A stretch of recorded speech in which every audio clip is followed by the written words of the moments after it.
Welcome to this edition of Lightning Fast PD, where we explore building language through peer interaction. Continuing with our SciAp model series, this video looks at strategy number 5, reminding us how to use peer interaction to build language skills in our students. For more information on the SciAp model or to view the resource used to create this video, check out the QR code. Before we can expect our students to have meaningful learning interactions, we must teach them what that looks like. The keys to meaningful discussions in language learning require us as teachers to model quality discussions, use academic language, and be specific about the expectations of our students during interaction time. If we want students to have quality discussions, we must teach them how to have a discussion. It's a great idea to show students videos of meaningful conversations, model with other teachers or experienced students, or have students participate in a practice fishbowl. These practice rounds are a great way to have students participate in peer learning without the stress of a grade and give them time to develop those discussion skills. Be sure to also model and expect students to use academic vocabulary during their discussions. This is the best way for students to get practice pronouncing new vocabulary and using it in the correct context.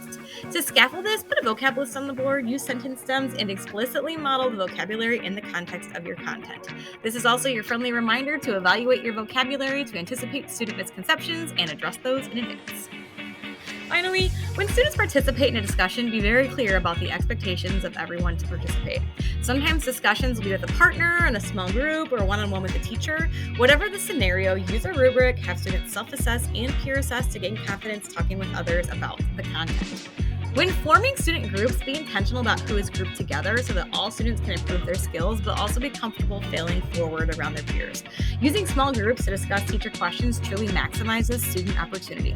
If you ask the entire class a question and only one student responds, then only one student had an opportunity to speak. Whereas if you ask a question and have students discuss in their groups or with a partner, many more students have an opportunity to talk in the class.